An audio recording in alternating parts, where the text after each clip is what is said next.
Alô? Bom, boa noite aí a todas e todos. Obrigado aí pela presença, em nome da Tapera. Agradeço. Estamos aqui a Gisele, a Antônia, a Michele. Estamos felizes aqui de estar com a Tapera cheia mais uma vez. Agradecer especialmente ao Edson Teles, o grande homenageado da noite aí, pelo lançamento do livro e por ter escolhido a Tapera para acolher aí essa celebração. Agradecer também a presença da Djamila e da Débora aí pelo debate, para contribuir aqui com o Edson e com todos nós aqui que estamos presentes. Obrigado, então, eu passo a palavra para o autor aí. Parabéns. Obrigado, Antônio. Boa noite a todos e todas. Uma grande satisfação fazer esse encontro aqui com vocês, poder conversar um pouco sobre o livro, mas principalmente poder partilhar de afetos e de análises, de compreensões do que nós estamos passando no momento no país. Agradeço a Tapera, esse espaço super agradável e que realiza várias atividades interessantes. Foi realmente um desejo nosso fazer esse encontro aqui. A Alameda, pela publicação do livro. E agradeço especialmente aqui as queridas, né, Djamila, companheira aí de vários outros empreendimentos filosóficos políticos, e também especialmente a Débora, que tem sido uma pessoa muito especial na luta dos direitos humanos no país, na luta por justiça e na luta de denúncia da violência, do terrorismo de Estado nesse país. E todas as questões que vêm relacionadas a esta luta, a qual, de alguma forma, está presente no livro também. Agradeço especialmente a Débora, porque é um momento muito difícil para ela, para o movimento Mães de Maio. Acredito que ela vá comentar no momento da sua fala. Então, realmente, é uma grande alegria compartilhar esse momento com vocês duas. Eu vou apresentar brevemente o livro. A minha proposta é a seguinte: eu apresento brevemente o livro, passo a palavra para a Débora, para a Djamila, que vão tecer seus comentários, e a gente abre para conversar, porque nos interessa muito também sentir o que vocês estão achando do momento, dos temas que nós vamos abordar.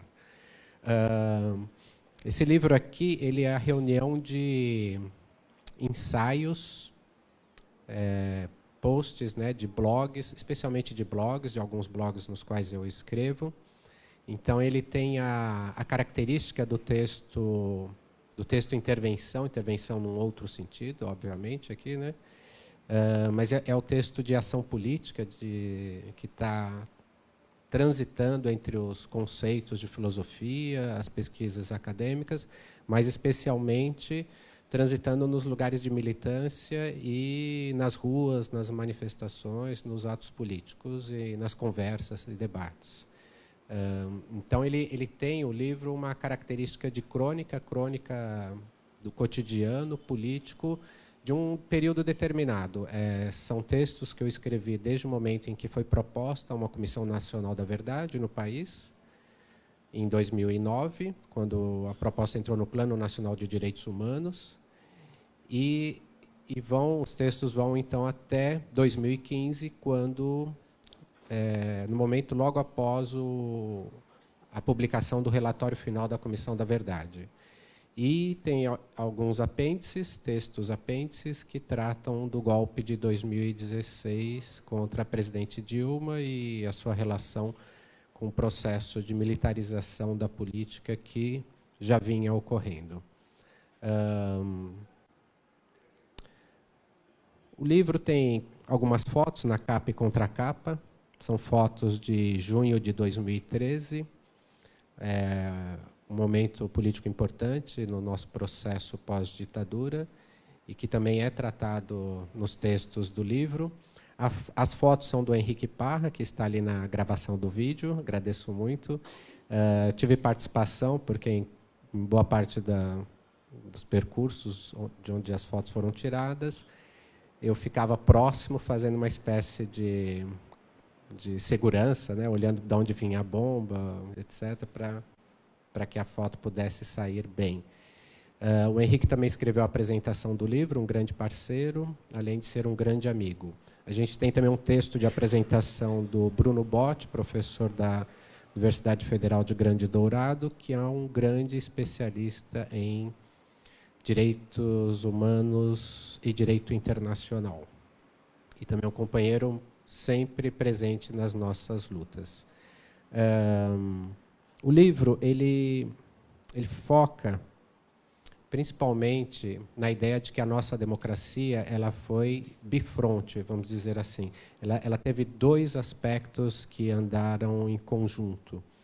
Se, por um lado, a gente conquistou uma série de direitos, especialmente em referência ao passado ditatorial, vimos a mobilização de vários movimentos específicos, movimentos mais gerais, a implementação de políticas sociais, programas sociais, expansão de universidade, quer dizer, uma série de conquistas, nada que tenha sido dado por governo algum, tudo isso conquista das lutas as lutas sociais, mas, ao mesmo tempo, a gente viu, e por isso bifronte, uma sofisticação das estruturas e das estratégias autoritárias e de violência do Estado. Não só do Estado, mas essencialmente do Estado. Então, tanto quanto a gente avançou, ou até muito mais, na verdade, em políticas de direitos humanos, de respeito à vida, de dignidade da vida, nós vimos, por outro lado, o Estado aprimorar e aumentar muito a sua potência, a sua ação de violação de direitos, de graves violações de direitos. Então, a gente termina a ditadura com a denúncia da tortura, do desaparecimento, do assassinato, da prisão indiscriminada, e o que a gente vê na democracia em relação a estas denúncias que os familiares de vítimas da ditadura fizeram foi o grande aumento da sua incidência. Quer dizer, hoje se tortura muito mais, se prende muito mais indiscriminadamente, a gente vive o grave momento que eu digo assim, de muitos anos já do encarceramento em massa, e o encarceramento em massa das pessoas pobres e negras do país, essencialmente, criminalização de movimentos, e é isso então que no livro eu chamo de este ser bifronte da democracia. Eu trabalho com a ideia de que há duas estratégias autoritárias principais. Se trata de uma lógica, uma das estratégias é a lógica de governo ou de governabilidade, em que todas as possibilidades de transformação que as lutas sociais vão produzindo esbarram nos acordos e pactos palacianos e de lugares obscuros que nós não temos acesso, não sabemos quem são os negociadores, mas que criam bloqueios, especialmente no tema que se refere ao passado ditatorial, em cima da ideia de que fantasmas de um novo golpe, fantasmas de que a coisa poderia piorar, de que esta é a correlação de forças possível, nós praticaríamos uma política limitada, de transformações muito lentas, quando havia transformações. Então, essa lógica de governo, da governabilidade, ela trabalhou com a ideia do consenso. É como se houvesse sempre dois demônios radicalizados, um à esquerda, o outro à extrema-direita, e para que os demônios não se apoderassem da ordem, da segurança, da vida do cidadão brasileiro, o melhor seria a gente abrir mão um pouquinho aqui, abrir mão um pouquinho ali, silenciar os movimentos sociais, silenciar as demandas das pessoas e subjetividades invisibilizadas e fazer os acordos, legitimar os acordos. O resto esse consenso produz um resto. O resto é isso que eu já estou, de certa forma, anunciando, que são essas demandas por justiça, por memória, por reparação, por transformação, por modificação dessas estruturas autoritárias. Concomitante à ideia de uma lógica de governo, eu trabalho com um paradigma de governo, desta lógica de governo, que é do paradigma do estado de exceção. Então, nosso Estado de Direito incluiu nos modos de regulamentar, legislar, normatizar a nossa vida, a autorização, sempre a partir de uma necessidade, de uma emergência e necessidade segundo aquele que governa, não segundo aqueles que estão envolvidos na situação, necessariamente. Em cima dessa necessidade, dessa emergência, se autorizou que não se governasse democraticamente, que não se seguisse a própria lei instituída na Constituição de 88, e via estado de exceção autorizasse, legitimasse estas medidas autoritárias. Então, esses são os dois conceitos centrais, a lógica de governo e o governo via estados de exceção e produzindo esse Serbifronte que, quando eu escrevi o livro, que foi de 2015, final dos textos de 2015, quando eu comecei a arranjar os textos, terminei ele em 2016, entreguei para a editora no segundo semestre. Eu não tinha a ideia de que hoje ele seria tão atual. Infelizmente, ele tem essa atualidade. E a ideia do título, O Abismo da História, para terminar, surgiu de um evento que foi a entrega do relatório da Comissão Estadual da Verdade, presidida pelo Adriano Diogo. Na mesa estava a Débora, inclusive, e estava lá a Jana, a Crimeia, algumas pessoas que estão aqui. E o que a gente viu foi um documento poderoso. Foi o primeiro documento consistente sobre a história de violações de direitos na ditadura que relacionou às violações aos crimes da democracia, o que levou à época à proposição de uma Comissão da Verdade dos Crimes da Democracia, que é uma proposição muito atual hoje. E naquele momento eu tive uma sensação de que quanto mais a gente hoje se aprofundava no conhecimento daquelas violações, mais a gente despencava no abismo, porque mais distante ficava a nossa possibilidade de transformação daquelas estruturas que aquele relatório estava denunciando. E eu via como vinha ocorrendo constantemente. Eu sou da Comissão de Familiares de Mortos e Desaparecidos da Ditadura, e a gente sabe que essas comissões de familiares são, na sua quase totalidade, quando não a totalidade, formado pelas mulheres, pelas mães, irmãs, companheiras daqueles que morreram. E eu via que, durante esses anos de militância, principalmente as mães, né, notadamente as mães, elas vinham morrendo. Quer dizer, a gente ia avançando no conhecimento sobre a ditadura, mas todo esse atraso que o Estado, que a sociedade brasileira produziu sobre esse conhecimento, também produzia um outro efeito, que era a morte biológica daquelas pessoas que tinham lutado para obter aquele conhecimento. Então, era este conhecimento da história que nos lança nesse abismo, e me lembrou também muito a imagem do anjo, narrada pelo Walter Benjamin nas teses sobre a história, que ele é empurrado para o futuro, mas sempre com o olhar para o passado, as asas abertas, o vento daquela tempestade o empurra inapelavelmente para o futuro, mas o que ele vê é o passado, e o passado que ele vê são as ruínas e as catástrofes que se empilham, e um pouco esse abismo me remeteu a essa história do Walter Benjamin. Eu sei que é muito distópico essa narrativa, né? Quer dizer, ela é um pouco catastrófica, mas o fato é que hoje no Brasil nós vivemos uma catástrofe política e social, e é importante que a gente, diferentemente do anjo da história, se vire de frente para ela, encare sem desconsiderar o passado e faça alguma coisa com isso. Então, obrigado a todos pela presença.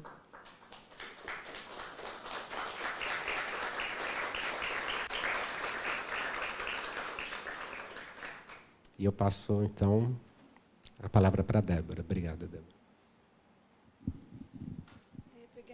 Vamos sim. Boa noite a todos e a todas. Parabéns, Edson, pelo mais um filho, né? Que um livro é um filho. A gente considera isso.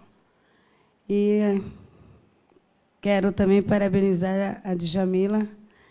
Quando eu recebi esse convite, a minha agenda estava bem apertada e o Edson teve paciência de agregar esse dia, porque era o único dia que eu tinha condições, porque a agenda ela tem uma demanda muito grande, porque a cada segundo esse Estado brasileiro fascista ele viola os direitos da população pobre, negra, moradora de favela e de periferia, né, infelizmente. Mas eu agradeço imensamente mais essa oportunidade e quero dizer também que eu estou aqui na maior resistência.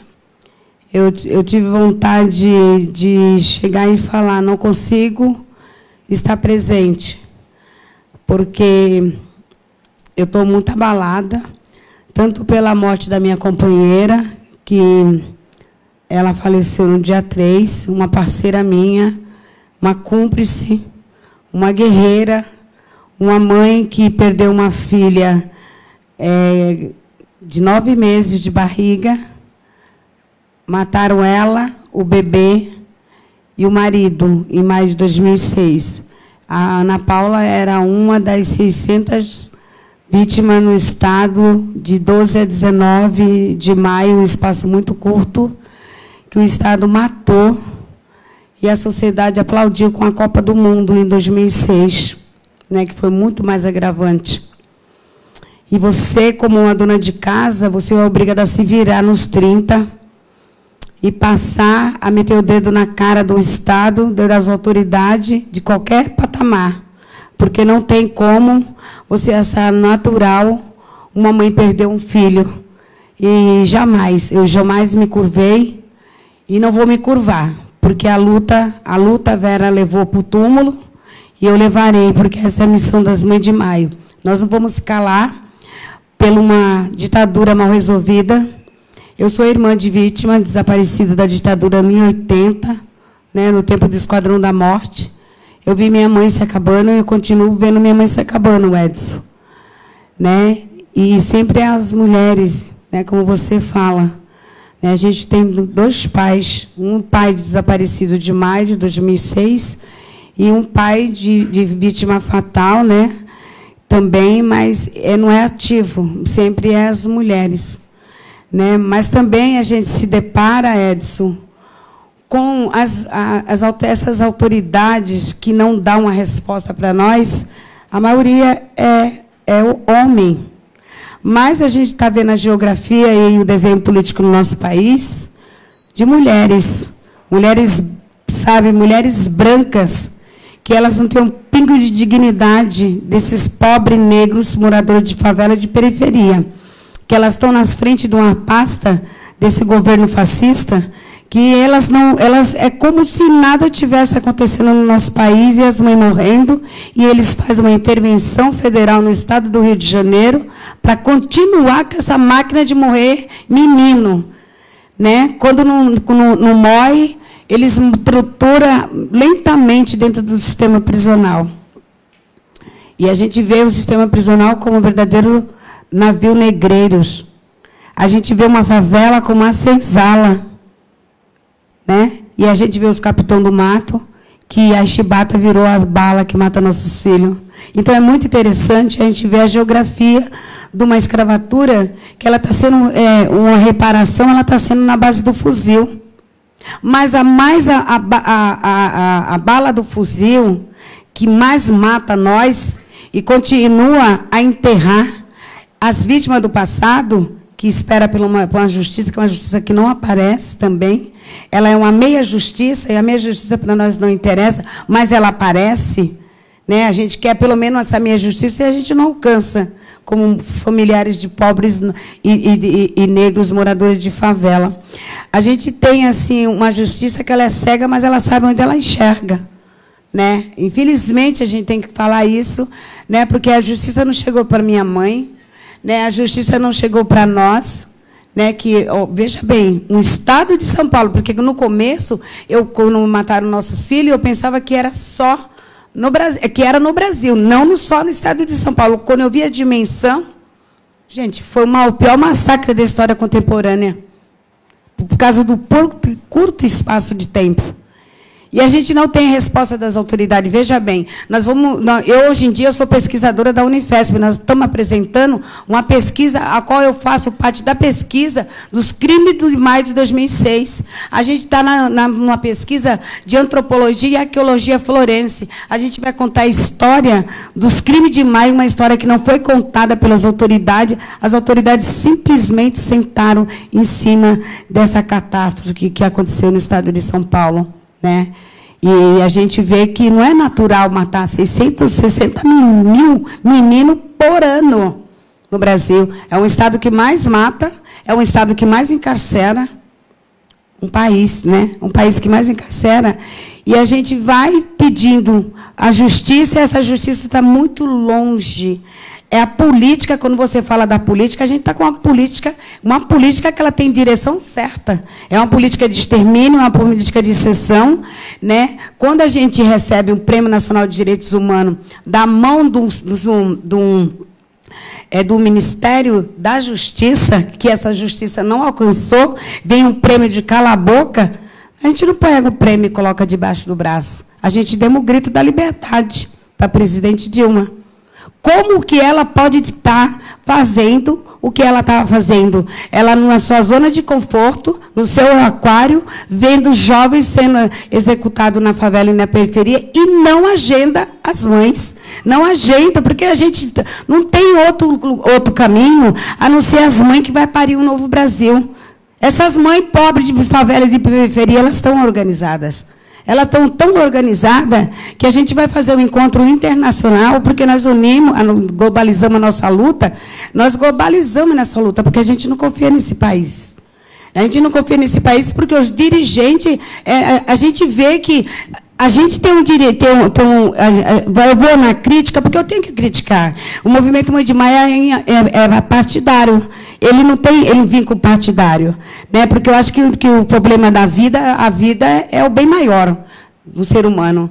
E a gente vê um governo de esquerda que foi o que mais investiu em repressão. É um governo que faz uma lei antiterrorismo, a qual a gente só vai tomar tiro, porrada e bomba. E vai ser enquadrado na lei antiterrorismo. Então, que democracia é essa? Se o passado não aceitou ser rotulado como terrorista, por que eu, na democracia, vou aceitar? Como a gente defendeu o passado, pedimos para abrir os arquivos da ditadura, por que não vamos se unir para pedir, para sair do quadrado e tomar as ruas como tomaram no passado, para poder alcançar essa democracia que ela não existe. Porque se ela existe, o direito que foi conquistado, ele não era renegado agora. Entendeu? E quando você traz um livro desse pertinente, atacando mesmo assim, e colocando o dedo na ferida, a gente faz questão de vir doente, a gente faz questão de vir até de cama para cá, para dizer que o seu livro não é mera coincidência, é um clamor. E esse clamor ele tem que ser ouvido. Né? E a gente está aqui, não está aqui para falar em teoria, a gente está falando na prática o que está passando. E não é possível que a gente seja invisível. Não é possível que a gente seja invisível. Não é possível que a gente faça um convite para uma procuradora da República que faz uma tese de doutorado em cima dos crimes de maio e ela se recusa de responder se ela vem ou não para a pesquisa que a gente está usando São Paulo sob achaque, que vem bem declaradamente como é que foi os crimes de maio. Porque se fosse parar só nos crimes de maio, Edson, a gente estava... Enfim, estava sofrendo, mas era só... Mas não parou nos crimes de maio, gente. A gente está vivendo na democracia da chacina. A gente está vivendo na democracia do encarceramento em massa. A gente está vivendo numa guerra contra as drogas que não existe. Essa guerra é contra pessoas que têm cor, classe e sexo.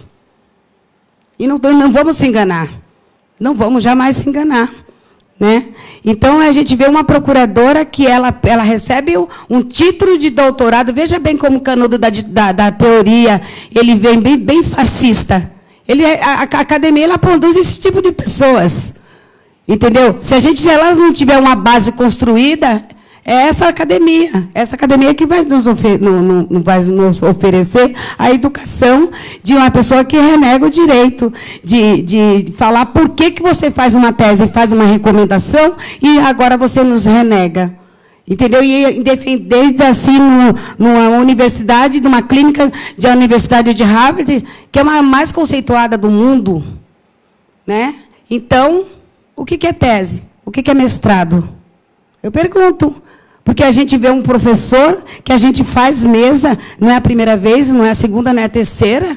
A gente está cansado de fazer mesa com o Edson, dentro até da periferia, no Centro Cultural da Juventude, como nós fizemos, né, Edson? Então, é louvado isso. É louvado isso, sabe? E a gente vê, continua vendo. Eu acabei de sair da Procuradoria Federal, da 3ª Região. Eu fui dar uma aula para o procurador. Eu fui dar uma aula de direito. Eu fui dar uma aula de direito à vida.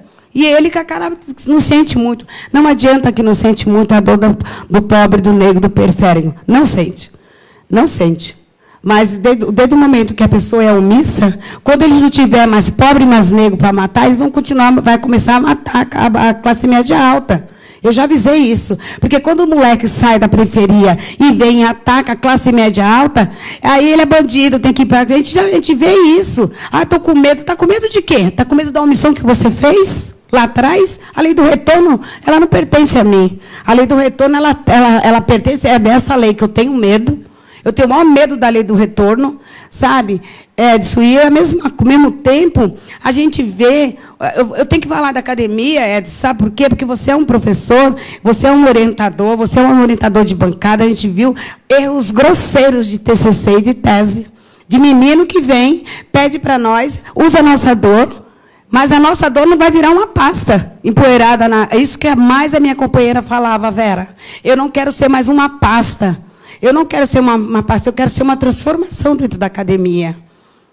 Né? E a gente não pode aceitar isso, que o orientador, ele vê o menino fazer um trabalho e depois ele desvia totalmente aquele trabalho daquele menino e fala que o menino é militante, é muito militante, então não vamos fazer, sabe? Muitos resistem para estar encaixando dentro das academias a palavra genocídio. Nós estamos vivendo num país genocida, gente. Não tem outra palavra. Quando a gente vê mais de 60 mil, isso é uns dados do governo, e é uns dados pedalados, principalmente esses governos daqui, quando ele dá um numeral dos crimes de maio na Baixada Santista, que eu sou de lá, 54 que mataram na Baixada Santista. A pesquisa está falando que é 78. 78 só na Baixada Santista. Sabe quantas mães morreram das portas que a gente batemos? Porque nós fizemos um trabalho de base. 12 mães. A gente não encontra mais. Isso aí é as mães que não estão no movimento. E quando você fala que as mães morrem, elas morrem. Elas morrem lentamente. Sabe o que mata? A impunidade. A impunidade. Esse sistema é corrosivo. Esse sistema é muito bem preparado. Ele é articulado para não funcionar, Edson. Para não funcionar. Porque uma mãe, ela não pare um filho para o Estado vir tirar a vida dele. A mãe não para o filho para o Estado tirar a vida dele. A mãe é vida. A mãe é vida. Né? De todas as formas. E a resistência dessas mulheres, elas acabaram se multiplicando para o resto do país. A gente tem vários núcleos de mães. Eu acabei de chegar da Colômbia, de Cali. Lá eu fui provocar também. Sabe? Eu tive com a Melinha lá no Peru, desafiando as academias, entendeu? Porque eu não era obrigada a falar em espanhol, porque eu falo português quando eu venho no Brasil, eles falam a língua dele, a gente é obrigado a entender. Né? Mas a gente sabe, entende muito bem o espanhol, e a Melinha morria de rir, de ver eu provocando, porque a gente tem que provocar, porque a gente foi provocado. Entendeu? A gente foi provocado. Ser pobre não é crime. Ser pobre é conviver com a corrupção, sabe? É porque a burguesia se alimenta, esses políticos se alimentam da miséria. Eles se alimentam da miséria. É poucos com muito e muitos sem nada. Então, eles conseguem contaminar essa camada da população, que é a maioria. Né? Então, por isso que eu falo que eu não acredito nesse gasto partidário, eu acredito no poder popular, que foi o poder popular que construiu, entendeu? Os direitos, esses direitos que estão sendo violados. Não foi o governo, como você diz, não foi o governo, jamais não vai ser, porque o governo não dá nada para ninguém. Pelo contrário, ele tira. Entendeu? Quando tira a nossa liberdade de ir para a rua protestar com a lei antiterrorismo, isso aí foi um tiro no pé, que a gente não tem condições de lutar por quem fez a lei. Entendeu? Porque a gente vai tomar tiro, porrada e bomba. Isso é uma lógica. Né? Então, a gente vê como também houve o erro. Esse erro foi gravíssimo. Esse erro foi feito para nós ou foi para os black bloc? Acho que foi feito para nós. Entendeu? Porque todos nós somos black bloc. Nós queremos, somos rebelde. Né? Meu nome não é Débora, meu nome é Treta. Meu nome é Treta, não tem como falar outra coisa, porque eu vivo tretando todo dia pelo direito que lá atrás lutou. Quantas pessoas... Eu estava falando, a gente vai voltar no tempo que a gente não consegue chegar numa reunião dessa. A gente vai ser abordado, gente. Está caminhando para isso. Está caminhando para isso porque o laboratório, que é o Rio de Janeiro, que a gente convive, eu vim de lá do Rio de Janeiro, eu voltei muito mais cedo por causa do falecimento da minha companheira. Mas eu estava lá. A gente vê a morte da Marielle. A Marielle, a morte dela foi uma das maiores covardias. Entendeu? A maior covardia também, eu não aceito, é partidarizar a morte da Marielle.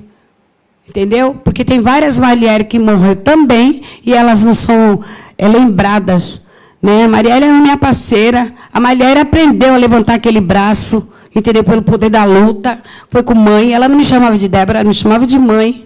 Né? E a gente viu várias coisas da Marielle, a gente viu a campanha eleitoral dela, uma mulher que ela dá o auto de resistência diz isso, da declaração da mãe lá de Manguinhos, do Rio de Janeiro, ela fala abertamente que quem ligou para a casa dela para notificar o assassinato do filho dela, Jonathan, que vai fazer 4 anos agora, dia 14 de maio, foi a Marielle. Ela disse que do outro lado do telefone ela escuta uma voz meiga de uma mulher preparando a mãe para dar notícia da morte do filho.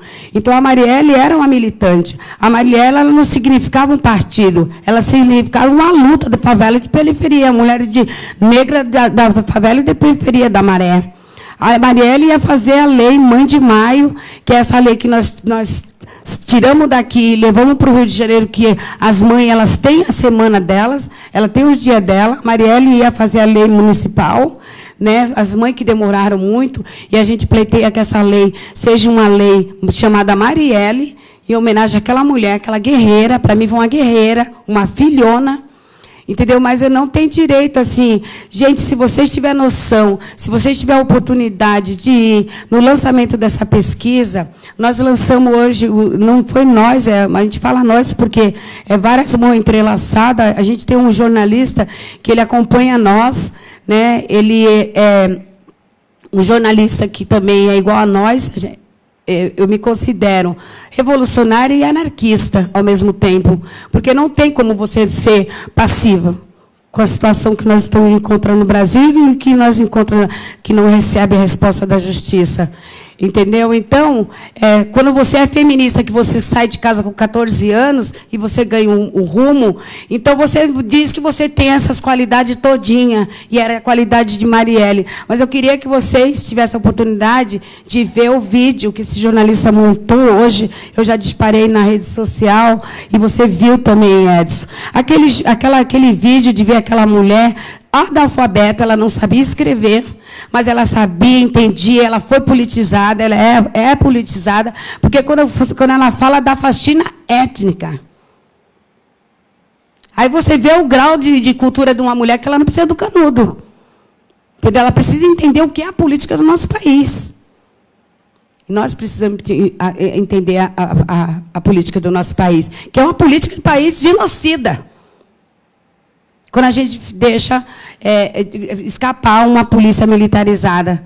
Se a gente tem uma polícia militarizada, gente, a gente tem uma ditadura continuada. Não tem como não negar isso. Ela estava camuflada, e agora ela está dando o ar da graça da sobrevivência. Deixaram escapar isso. Infelizmente, deixaram escapar. Né? Então, o vídeo da Vera, ela vem dizendo, não é um vídeo de uma coitadinha, porque as mães de maio não é uma coitadinha. As mães de maio não é coitadinha. As mães de maio veio de favela de periferia da sobrevivência. Nós somos sobreviventes da favela e da periferia. Eu não moro dentro da favela, eu moro na periferia. Eu moro no asfalto, mas me considero uma favelada. Sabe por quê? Porque eu não vou negar minhas raízes jamais. Eu não vou negar minhas raízes jamais. A gente aprende a discutir com os alto patamar da justiça, como a gente está tentando fazer. Fizemos uma CPI do Senado Federal, peleteada pelas mães. A gente não consegue, tudo é em pizza. A gente não consegue avançar. A Comissão da Verdade, Mãe de Maio, ela não foi nem parida, porque 6 meses ninguém pare ninguém. Entendeu? Então, a gente não vai se prolongar, mas a gente também não vai dizer para vocês que jamais a gente vai se engravidar com palavras bonitas. Jamais a gente vai se engravidar com palavra bonita, Edson.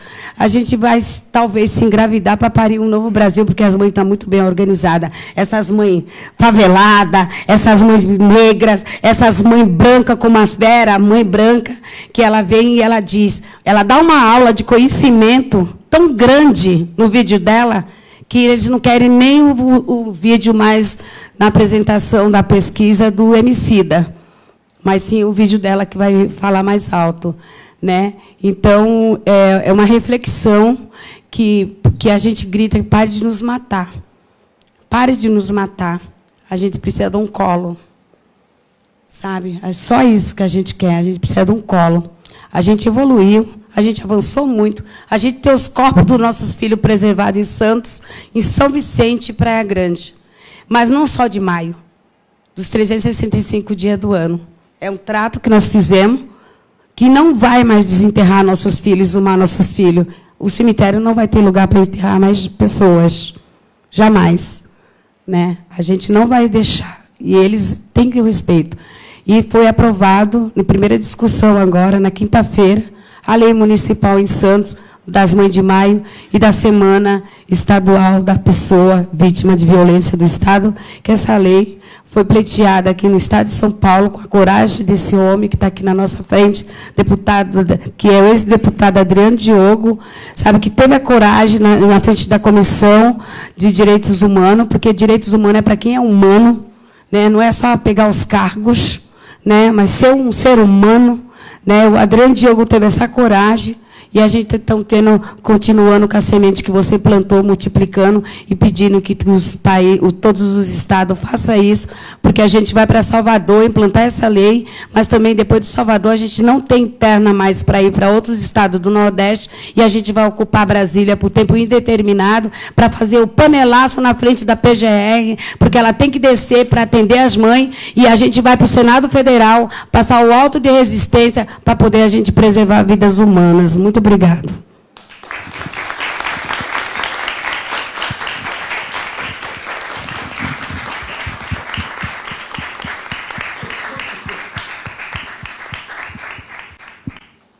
Bom, nós que agradecemos muito a oportunidade de ouvir a Débora. Esse evento em que o Movimento Mães de Maio e a Unifesp vão apresentar a pesquisa sobre a chacina de maio de 2006, ocorrerá na segunda-feira, dia 14, a partir das 14 horas, na Unifesp, aqui em São Paulo. Está rolando aí no Face o convite e tal. Estão todos convidados a comparecerem. Eu passo a palavra para a Djamila. Obrigado, Djamila.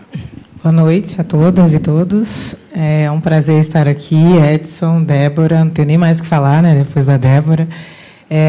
Quero muito agradecer ao Edson, que foi o meu orientador no mestrado, lá na Unifesp.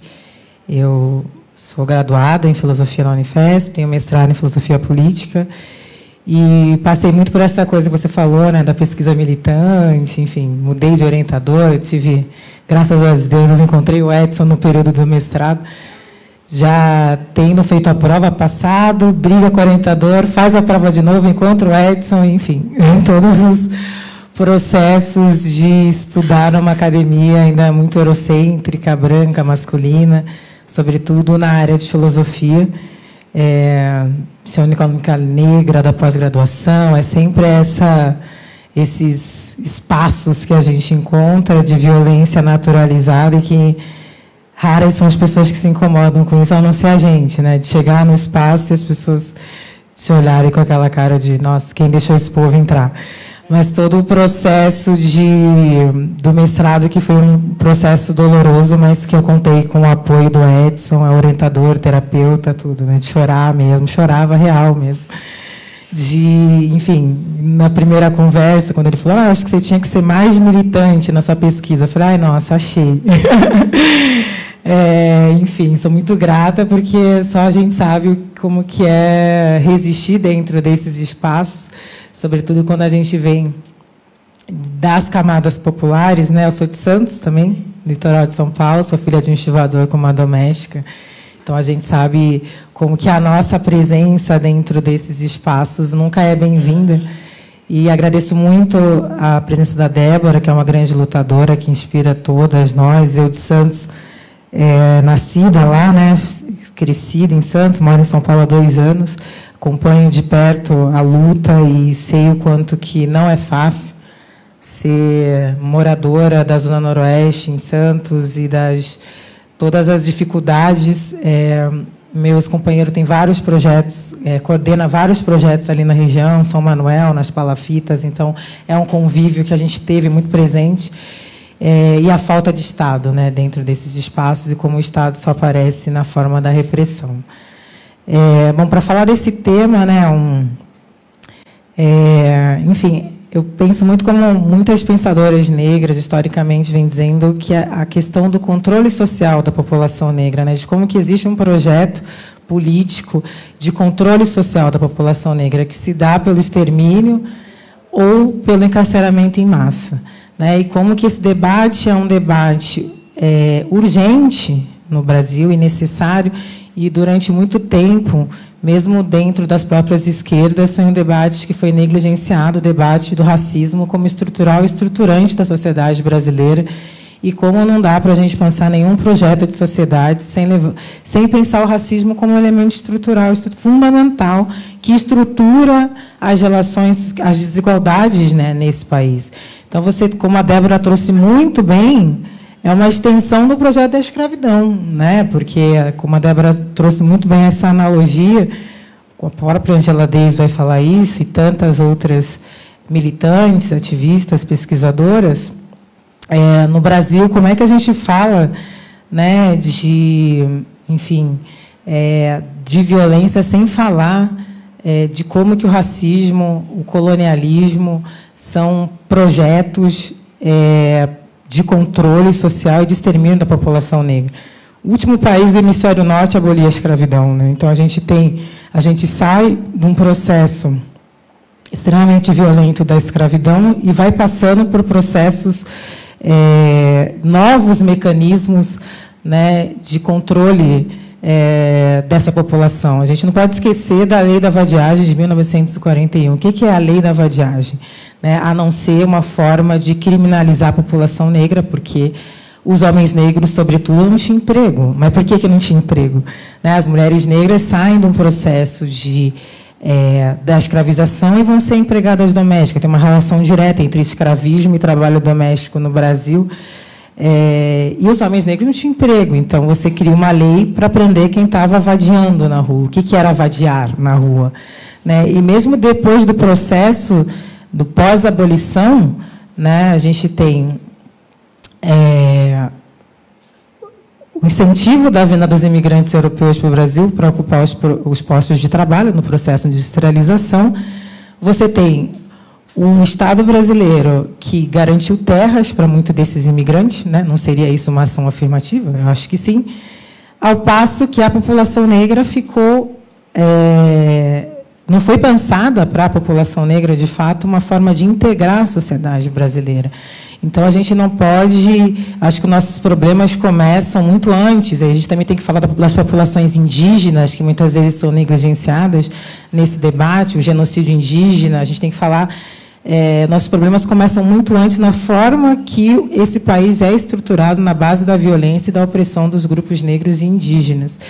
E aí você tem vários marcos que são fundamentais para essa exclusão. A gente não pode esquecer da Lei de Terras de 1850. Né? Se a gente for olhar todos os nossos grandes problemas em relação ao acesso à moradia, acesso a terras, começa na Lei de Terras de 1850, que privilegiou os grandes latifundiários em detrimento da população negra e pobre que não teve acesso à terra. E, por mais que o acesso à moradia seja garantido na Constituição, depois, se a gente for olhar nada mudou, né? A gente viu um país de capitanias hereditárias mesmo, né? E como que esse país foi estruturado de forma a manter a população negra, pobre, indígena, apartada, de fato, de direitos básicos, na forma como muitas arquitetas hoje, como a Joyce Bert, faz o debate da política racial, geográfica, de como que a cidade é pensada para excluir a população negra, a população pobre, né, do debate do urbanismo, pensando como que a questão das favelas, como foram criadas, justamente por falta da ausência do Estado, e que faz parte de uma política racista, né, de direito à cidade, que, na verdade, essas pessoas acabam não tendo direito à cidade, ficam segregadas, segregadas do centro, né, do que a gente chama de centro, e aí a gente percebe como que o racismo é um pilar, né, fundamental de organização da sociedade brasileira, e que, por isso, não tem como não fazer esse debate. Isso se dá nesse projeto que a gente tem, que começa na escravidão e que hoje vão criando os novos mecanismos, que acaba num país em que a cada 23 minutos um jovem negro é assassinado, né, que acaba num país que ainda se recusa a pensar esse projeto como o mais urgente. Acho que não tem debate mais urgente no país hoje do que falar do genocídio da população negra, né? E esse genocídio dos jovens negros, das mulheres negras, porque quando a gente fala povo negro, também é importante falar que entre esse povo negro existem mulheres negras, existem travestis negras, é o país que mais mata travestis e transexuais, e que, se os jovens negros estão morrendo na mão do Estado, e estão, né, em relação à violência policial, as mulheres negras morrem todos os dias na questão da saúde, né? A gente tem um número absurdo de mortalidade materna, um número absurdo de mulheres que morrem por conta de fazerem abortos inseguros, por conta da criminalização do aborto. Quais são as mulheres que morrem? Enfim, e também as mulheres negras morrendo, adoecendo psiquicamente, adoecendo por conta que são essas mulheres que estão vendo seus filhos sendo assassinados sistematicamente, né? A gente entende que tem que aumentar o espectro, inclusive, do que a gente entende do que é a violência contra a mulher, porque é uma violência contra a mulher, é uma violência contra essas mães que têm que enterrar os seus filhos, ver a impunidade e mais, né, adoecendo psiquicamente, adoecendo fisicamente, né, sendo abandonadas mais uma vez pelo Estado, né, denunciar essa ilegalidade e a omissão do Estado em relação a essas mães. Que a gente teve o caso da mãe, uma das mães de Costa Barros, né, que disse que morreu de tristeza. O que é morrer de tristeza, né? O que significa isso, morrer de tristeza? No meu curto período como secretária adjunta de Direitos Humanos aqui na gestão do Fernando Haddad, quando eu chego na secretaria, já existia esse programa, que era o atendimento psicossocial às mães que perderam os filhos vítimas de violência policial, e que, infelizmente, a gente não conseguiu entregar esse projeto, esse programa para a cidade de São Paulo. A gente já tinha o dinheiro em caixa, já tinha feito convênio com a Pesquei Negritude, que é uma entidade muito importante aqui em São Paulo, que faz um trabalho dos danos psíquicos causados pelo racismo. Mas, depois do golpe, enfim, mudou todo mundo no Ministério da Saúde e as pessoas simplesmente não aprovaram um plano de trabalho. A Poca está aqui, acompanhou de perto, a Poca trabalhou na secretaria, na comunicação, a luta para que a gente conseguisse, enfim, que aprovassem esse plano de trabalho, para que a gente pudesse entregar essa política para a cidade, e a gente, infelizmente, não conseguiu, né? E por que uma política como essa é importante, né? Porque essas mães, de fato, estão adoecendo psiquicamente, né? E não existe um olhar do poder público em relação a isso, em pensar políticas para essas mulheres, que são, enfim, são vários assassinatos, né, durante a vida, né? São várias mortes, além da morte física, a morte simbólica e o adoecimento de várias formas dessas mulheres. Então, eu sou muito leitora, gosto muito do Abdias do Nascimento, que é foi um grande pesquisador brasileiro, ainda muito pouco lido nessa academia eurocêntrica. E foi republicado o livro dele, Genocídio do Negro Brasileiro, ano passado, um livro muito importante, em que ele fala, que eu acho muito importante como o Abdias traz essa questão do genocídio, que o genocídio é toda forma de aniquilamento moral de um povo, né? Seja politicamente, seja culturalmente. E, em 2007, o movimento negro acaba utilizando o termo genocídio para falar dos assassinatos sistemáticos de jovens negros, e com razão, mas eu acho muito importante também remontar o que o Abdias traz como genocídio também, que é toda forma de aniquilamento moral, né? Porque deixar essas mulheres, o descaso em relação às mães, por exemplo, é uma forma de genocídio também dessas mulheres. A esterilização forçada de mulheres negras que aconteceu e acontece ainda no Brasil, e aconteceu no Brasil recente, na década de 80, com as mulheres negras, e foram as mulheres negras que foram às ruas denunciar isso, que, em termos de história, é ontem, né, que culminou na CPI da esterilização de 1991, em que foi provado que o Estado brasileiro esterilizou forçadamente mulheres negras, sobretudo na região norte e nordeste do Brasil. Isso faz parte desse projeto político de extermínio, isso faz parte desse projeto político de controle social da população negra, né? Você está impedindo pessoas de nascer, isso é uma forma de genocídio também, né? Então, óbvio que é extremamente importante a gente falar da questão da ditadura militar, da gente falar dos presos, das pessoas que foram desaparecidas. Isso tudo faz parte desse projeto, desse país, enfim, de várias violências, mas eu penso que é muito importante também aumentar esse espectro de entender de que esse país, na verdade, foi fundado e estruturado para manter a população negra, pobre, indígena, sobretudo, apartada de humanidade, né? Então, quando a gente fala dessa luta, a gente simplesmente quer alargar o conceito de humanidade, porque a gente sequer é considerado humano dentro de uma sociedade em que a gente é violentado de todas as formas e que a gente ainda tem que, enfim, pleitear, dizer, reivindicar, gritar que as nossas vidas importam, né? Que a vida dos nossos filhos importam. Enfim, então, eu penso que o livro do Edson é essencial para o momento político que a gente vive. Eu acho que isso está posto, que faz parte de um projeto, mas é inegável que, nos últimos anos, a gente vem sofrendo mais e mais ainda retrocessos, como a Débora trouxe muito bem, na questão da lei antiterrorismo e, enfim, de várias UPPs, também é importante falar das UPPs, e que não são de agora, né? Então, a militarização do Rio de Janeiro, ela não é de agora, ela vem também já desde os governos do PT. Inclusive, foi o tema de dissertação de mestrado da Marielle, que o tema era o PP, a redução da favela a 3 letras, é o tema da dissertação dela.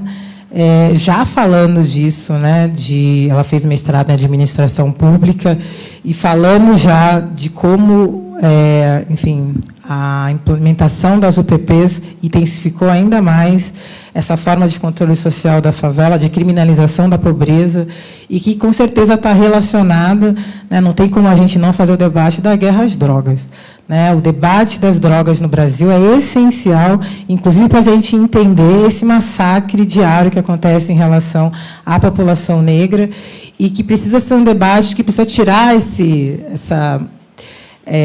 as pessoas já têm muito tabu para falar de drogas, ainda tem um olhar, às vezes, muito moralizante para falar de drogas, mas entender que essas guerras às drogas nada mais é que guerra à população negra, à população pobre, criminalização da pobreza, e, de fato, a quem serve a criminalização das drogas, a quem que está servindo, né, essa criminalização, e que não são as pessoas das periferias, grandes traficantes, porque a narrativa hegemônica é essa, né? Os grandes traficantes, né? Ao passo que quem, enfim,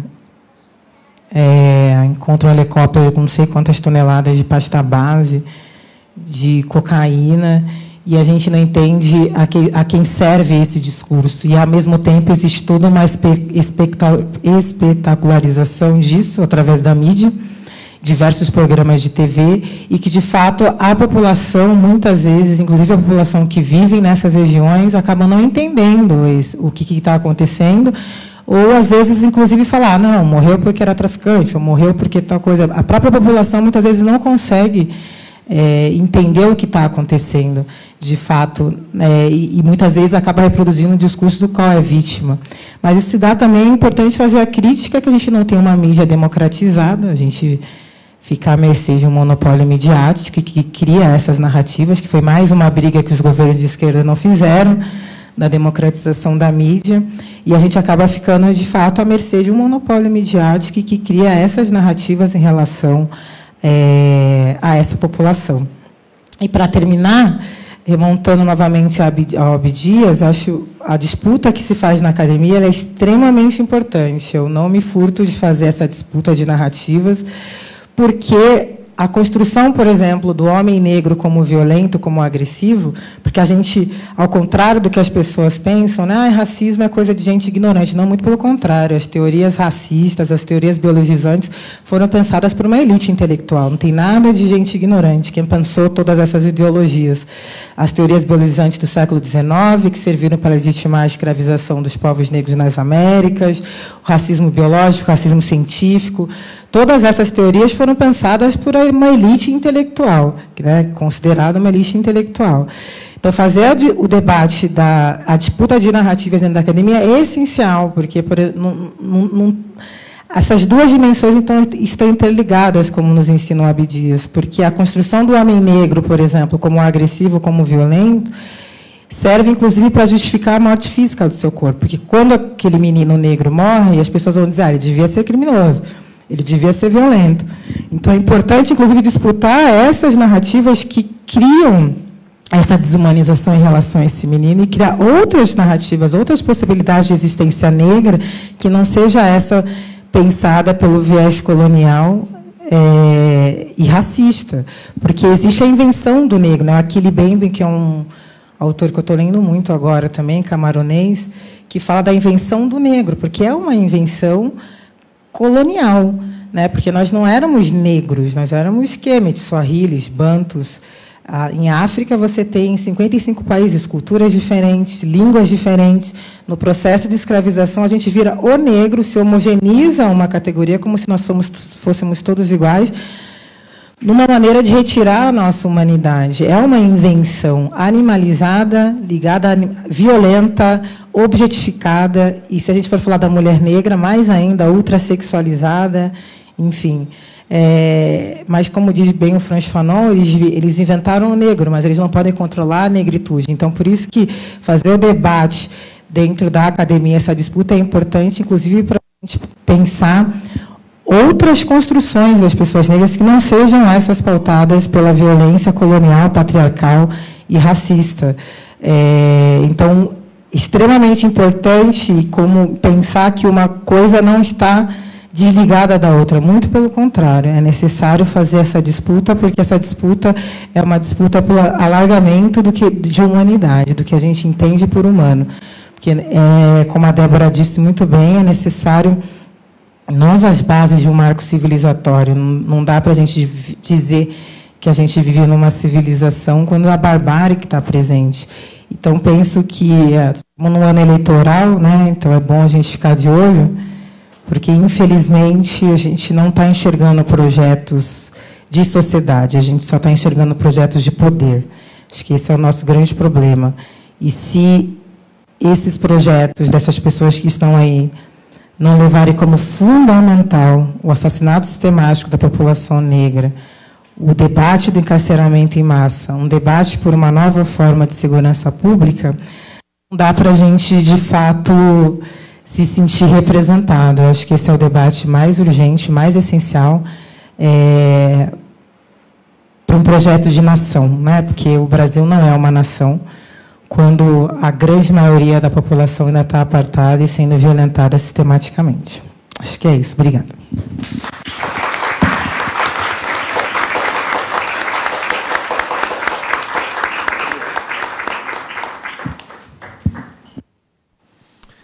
Bom, a gente vai abrir para questões, fazer uma rodada de questões, talvez duas, não sei. Também a gente não vai se alongar muito, porque a gente quer fazer um social depois, as pessoas poderem circular entre si. São todas pessoas aqui maravilhosas, vocês vão conhecer pessoas novas. É legal a gente aproveitar esses vários momentos, para a gente bater um papo também. E só antes de, então, abrir para as questões, queria só registrar que eu fiz um esforço para ter o privilégio de ter aqui a Débora e a Djamila comigo, neste momento de lançamento deste filho, né, Débora? Se bem que a filha está aqui. Mas porque eu aprendi muito com as duas. Eu tinha posse do discurso tradicional de esquerda sobre o racismo no país, sobre a nossa história, esse discurso que nos vem assim um pouco pasteurizado, universalizado, dentro de um discurso mais geral. Mas a Djamila me apresentou, quando eu a recebi para orientar, de fato o que aconteceu é que eu fui o que mais ganhou, porque ela me apresentou uma série de bibliografia de autores negros que discutem a questão do negro no Brasil e em outros lugares do mundo. E que me levou a entender, por exemplo, que os autores que eu estudava, Foucault, Agamben, têm uma boa crítica do mundo, mas que ainda está muito aquém do que o Achille Mbembe, o Abdias Nascimento, a Beatriz Nascimento, a Angela Davis estão apontando de realidade concreta sobre essa sociedade racista em que a gente vive. E aprendi muito com a Débora também, porque eu fiz minha tese sobre a elaboração do que foi a ditadura no período, na democracia no Brasil. Também estudei África do Sul, mas especialmente o caso brasileiro.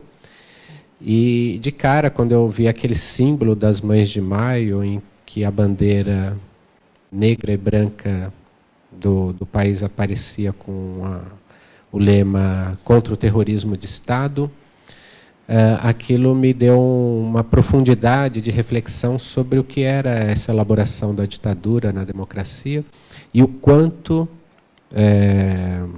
que a gente vivia muito mais, especialmente em termos da violência de Estado, uma continuidade do que uma ruptura entre esses dois regimes. E depois, tendo a oportunidade, ou presencialmente, ou em outras formas, ouvindo a Débora, eu pude aprofundar o entendimento de um saber que nasce da experimentação desta condição política brasileira, em que permitiu, então, reunir essa crítica ao racismo, a essa crítica à violência do Estado e transformar a minha condição pessoal, minha condição de esquerda, de pessoa que está no campo da esquerda, e especialmente a minha condição de professor, a formação de outras pessoas. Então, o impacto das duas na percepção da minha própria branquitude, o quanto o fato de eu ser branco, homem, me produzia privilégios no mundo, né? Foi muito importante. Por isso que eu quis muito me reunir com vocês duas aqui e fazer esse evento desta forma. Então, abrimos para... Vou abrir aqui.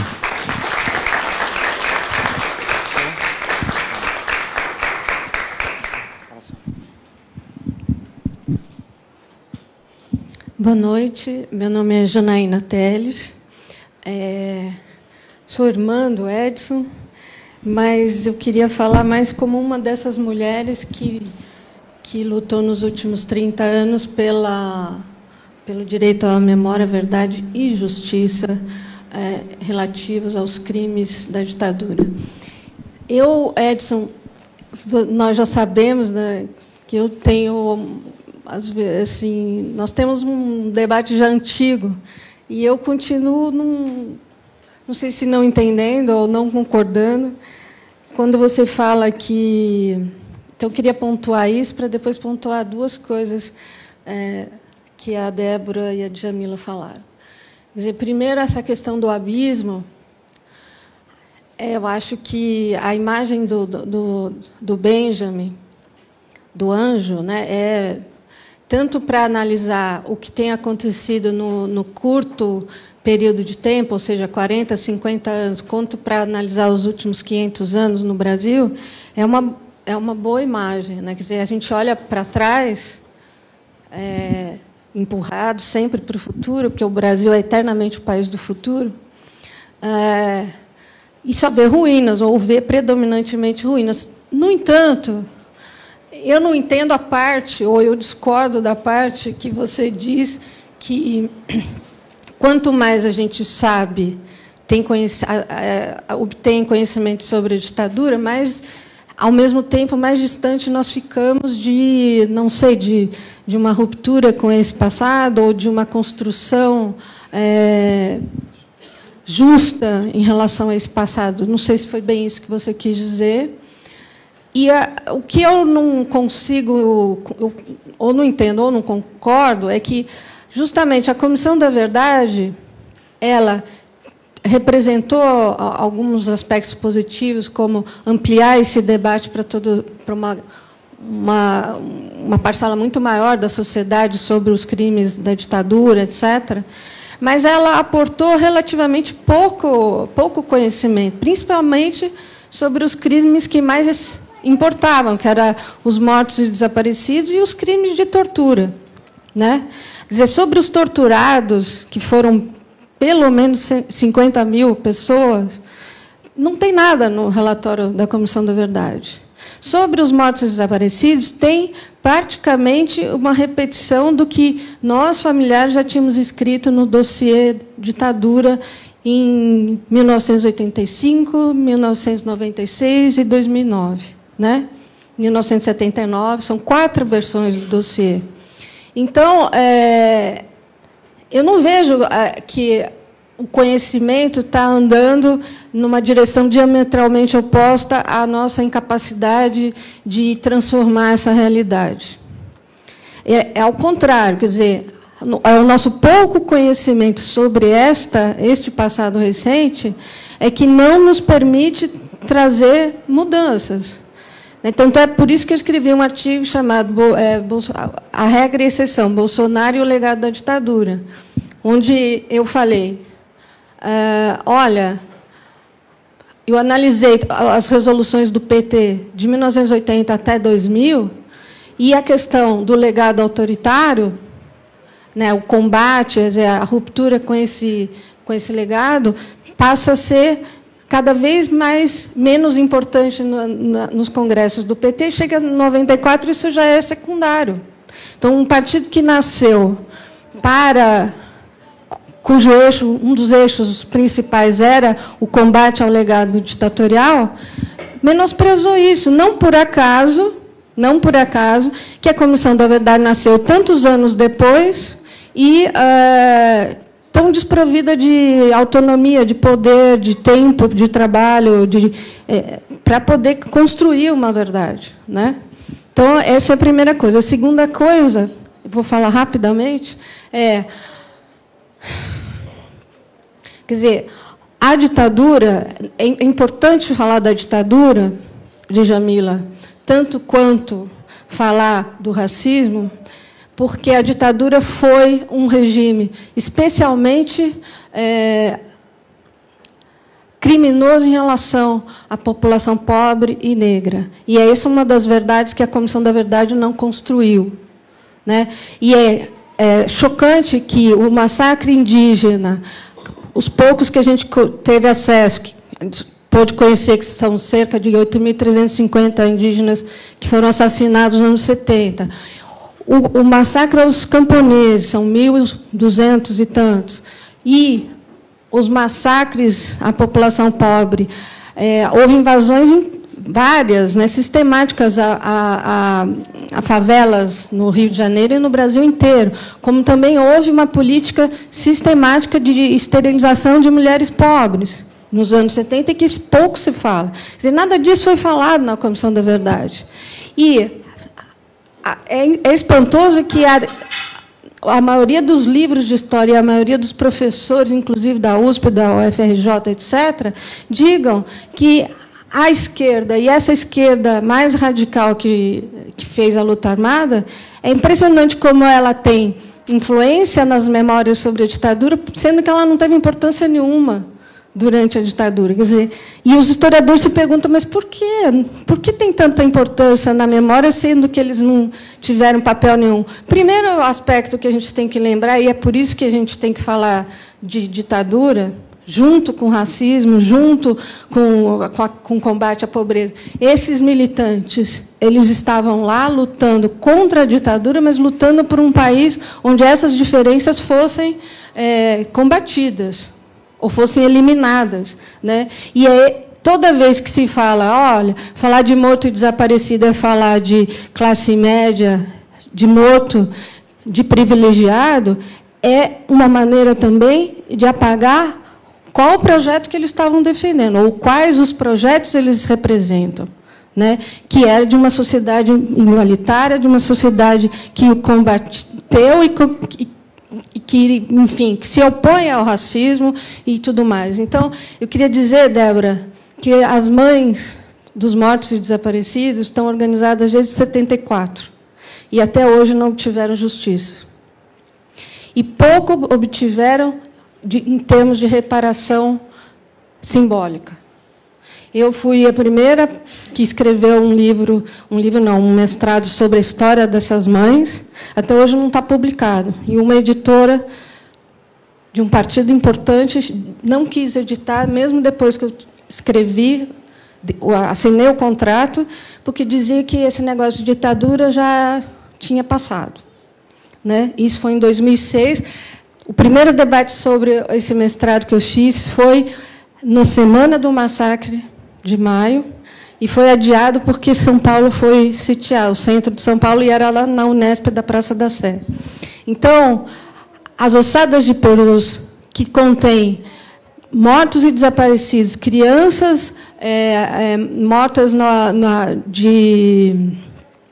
epidemia de meningite censurada na época, e que é composta basicamente de negros e pobres assassinados, está há 27 anos na mão de 3 universidades e até hoje não chegou a um termo, né? Então, nós temos que pensar muito sobre a questão política e o poder, junto com toda essa questão da realidade do racismo, enfim, da pobreza, da divisão de classe, etc., porque elas andam juntas, né? Então, essa história ela está sendo silenciada o tempo inteiro, embora trate muito de gente branca, de classe média, etc., porque ela vai no centro da ferida, né? Então, o Estado brasileiro ele é bastante violento, não só com os negros e com os pobres, mas com todos que queiram se opor a isso, né?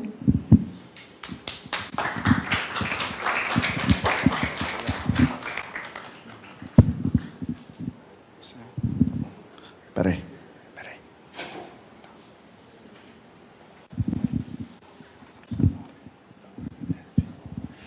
Meu nome é Ian, já faz um bom tempo que eu fico aperreando o professor Edson pelo e-mail.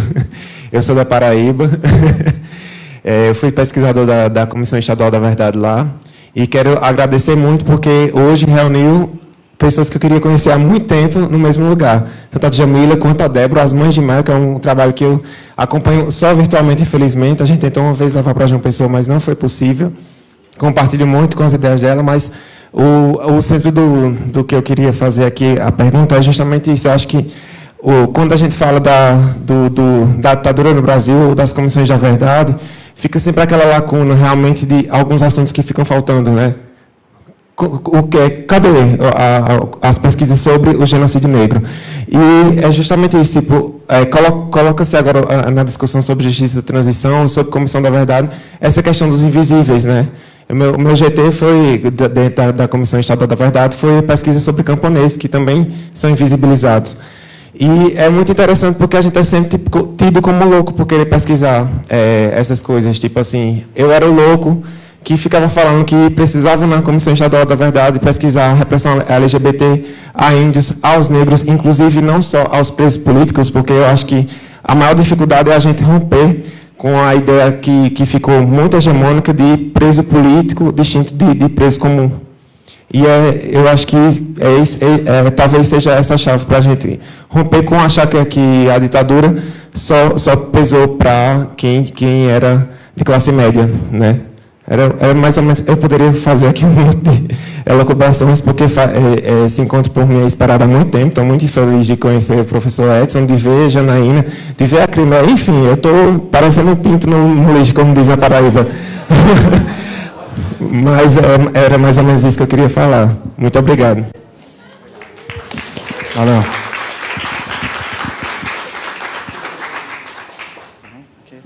Mais uma, só aí a gente volta aqui, né? Tudo bem? Eu vou levantar para ficar mais fácil, tá, gente? Que eu vejo que todo mundo fica com o pescoço para trás. Aqui, no caso, não seria esse o problema, mas acho que fica mais fácil. Bom, eu não sei se eu estou como intruso, né? Se todo mundo aqui se conhece. Eu acho que eu não conheço ninguém, a não ser a Débora um pouquinho, porque eu pertencia à Anistia Internacional do Grupo de Ativismo de São Paulo. Em algumas ações de trabalho junto, né?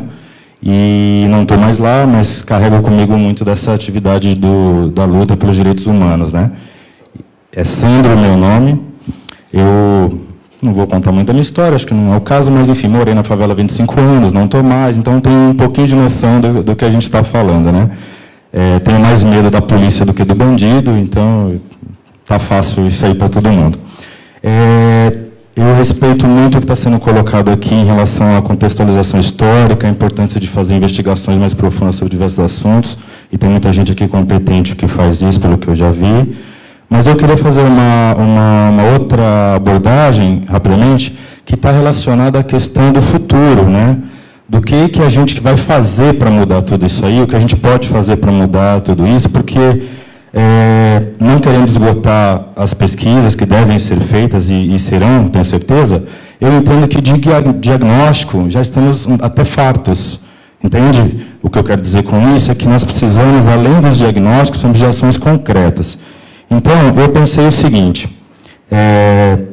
não dá para negar, tudo isso que a Djamila já falou, a Débora também está colocado, é uma realidade. O Brasil é isso aí que já foi falado aqui, é nojento, é excludente, é racista, né? É genocida, é exterminador de preto e pobre, excludente em relação a oportunidades, né? Isso é fato.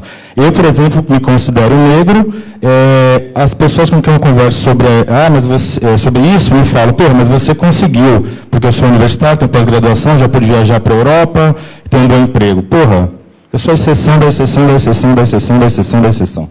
Isso não me torna melhor, me torna um acidente. Se você for pensar que isso não é o comum, né? Então, eu tento explicar isso para as pessoas, é uma dificuldade muito grande. Então, rapidamente, em relação ao que fazer. Não dá para negar que a política passa por tudo isso. Eu deixo uma perninha nessa fala em relação à questão de direita e esquerda, porque a esquerda comete erros e a direita comete acertos. Né? Embora a gente tenda a caminhar pela esquerda, e eu me considero de esquerda, sou filiado a partido político e tudo mais, mas o que eu quero dizer é o seguinte, a gente precisa pensar na questão central. Alguém, se tiver a oportunidade de assistir a fala do Boulos depois no Roda Viva, ele coloca isso mais claramente, sem ser de esquerda. Ele coloca como um ativista de direitos humanos, então tenta desvincular com o partido ao qual ele pertence e observar o que ele quer dizer. Então, eu entendo que a gente tem que, sim, pensar em representantes que provoquem esse assunto, que queiram fazer diferente do que está aí. Não adianta fazer mais do mesmo, candidatos que já fazem isso aí. Ações populares, que assim, então é lugar de fala, as pessoas que realmente são atingidas por tudo isso precisam se apresentar, e eu não acho que o cara que é branco não pode falar pelo preto e vice-versa, pode e deve, é uma questão humanitária, né? O debate acadêmico tem que ir para a periferia, o debate acadêmico tem que ir para a periferia, não adianta pregar para convertido, não adianta a gente ficar nessa sala aqui, falar para nós mesmos, voltar para nossas casas. Essa coisa tem que ir para a quebrada, e tem que ir com força, entendeu? O trabalho, claro, tem muito coletivo que faz isso, né? Mas aí acaba ficando aqueles pequenos círculos, aquelas pequenas bolhas, e no fim das contas a coisa não avança. Então nós precisamos sim fazer isso. E por último, judicializar a mesma coisa, ir para a porrada, sabe? Ter advogados que compram a nossa briga, né? Gente branca, gente preta, gente rica, gente pobre, não importa, mas que estejam a fim de lutar pela mesma causa e fazer um país completamente diferente disso que tem hoje. Obrigado.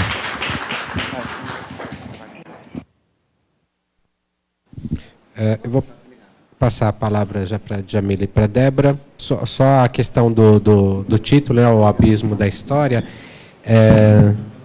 se trata mais de um afeto político, vamos dizer assim, que, como eu descrevo no livro, né, está relacionado, portanto, a um texto do livro.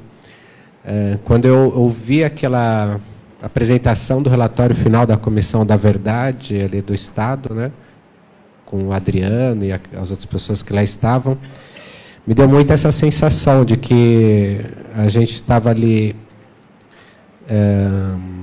relatoriando conhecimentos nunca antes relatoriados sobre o que tinha sido aquelas violações, aquele período ditatorial.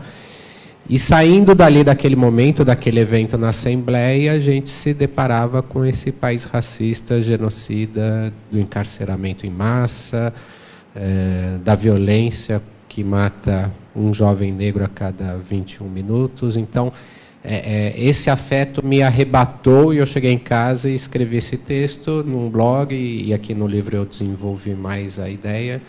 Então, o abismo é nesse sentido, né, de que um pouco talvez tenha relação com o que o Sandro falou, né? A gente, em grande medida, obtém algum conhecimento sobre o que foi a ditadura em relação aos anos anteriores, né? Certamente falta conhecer muita coisa, isso é um grande problema, mas a gente está vivendo numa situação política no Brasil gravíssima, na medida em que esses poucos conhecimentos não estão se revertendo em uma ação política transformadora. Foi esse o afeto que me tomou, né?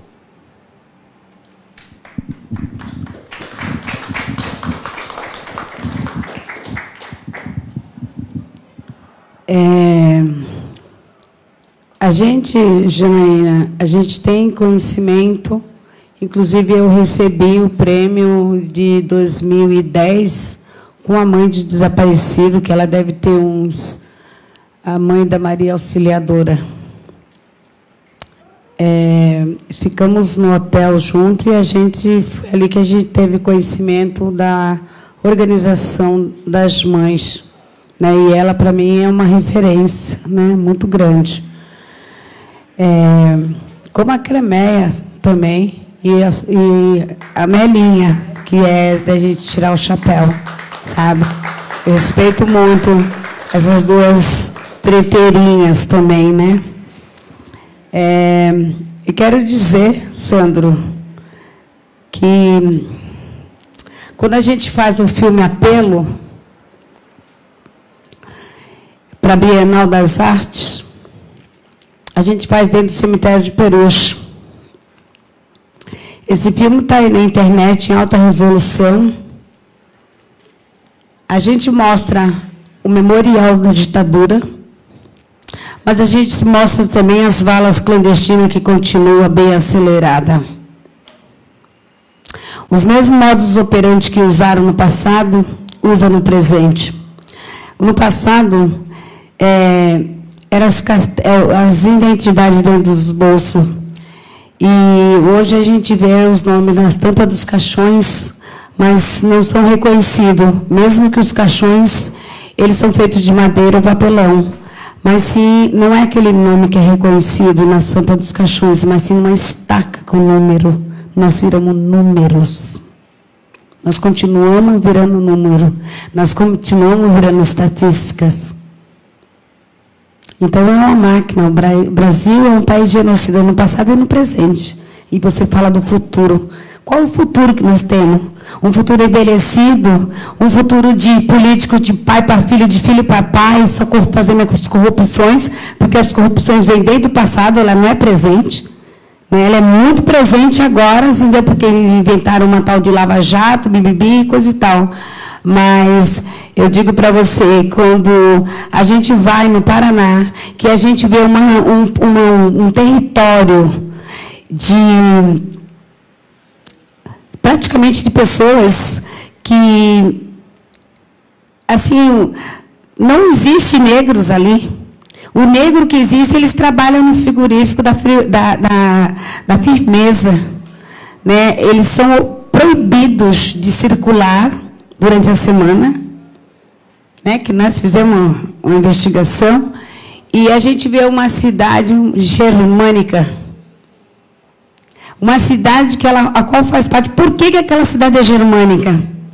O que tem? Quem foi que deu aquelas partes daquelas terras para aquilo ali? Será que não vem da ditadura? A Volkswagen acabou. Quem é o dono da Volkswagen que patrocinou a ditadura? Entendeu? Você não pode ter só noção do passado. Você tem que chegar ao presente, muito bem presente, que o passado mal resolvido. Então, nós mães, nós temos noção do que é a ditadura. Porque quando tu tem um pai com 16 anos, que tu tem um avô, que ele... Porque, enfim, não é muito assim, declaradamente, mas meu pai foi torturado. É o servente de pedreiro do meu avô, e por causa que ele trabalhava numa rádio, entendeu? Eles começaram a torturar meu avô para saber o que se conversava nos bastidores, porque a ditadura era perversa. Então, você entende a ditadura. Não adianta que a gente tem que falar desse assunto, mas ela não acontece até hoje. Sim. É uma coisa absurda. Entendeu? É uma coisa absurda quando você vê os meninos de Sacopemba, eles serem arrancados a unha para poder assinar, falar onde tem biqueira, onde tem aquilo outro, que a gente sabe disso. Né? Então, qual é a diferença? A diferença de uma coisa mal resolvida. Eu era a única negra que se curlava durante a semana, porque eu estava fazendo um trabalho dentro da Uni Oeste, junto com a Vera. Né? A minha companheira que faleceu. Então, a gente entendeu o que era aquela cidade onde não tem professores de Jamila, negro, porque eles estão cansados de tomar baculejo da polícia, mesmo falando que é professores. Então, para poder discutir, né, a gente tem que ter uma propriedade do que você está falando. Entendeu? E a gente aprendemos com a dor o que a gente está falando. É grave o que está acontecendo. A gente tem que sair dos quadradinhos e ocupar as periferias, fazer o trabalho de base. Porque não adianta cobrar da periferia os votos que eles deram na urna. Porque são analfabeto político, porra. Será que eu tô louca? Eu não estou louca, eu não consigo ficar louca. Entendeu? Sabe por que eu não consigo ficar louca? Porque não adianta cobrar da periferia. O erro está entre nós. Vamos sair do quadradinho. E vão fazer o trabalho de base. Não custa nada tirar a mão no final de semana e ir, entendeu? E fazer. Trocar ideia, fazer cursinho popular, que está na moda. Tudo é na moda, a gente pega. Então, vamos fazer cursinho popular. Entendeu? Eu acho que é isso. Para essa molecada da periferia sonhar com academia, onde encontrar assim, um orientador. A gente fala, vamos fazer estratégia de todo o estado de militante, como fizeram com a Djamila. Entendeu? A Djamila, o meu marido é aposentado de estivador. Sabe, é uma pessoa assim que ele é sindicalista, mas ele é semi-analfabeto.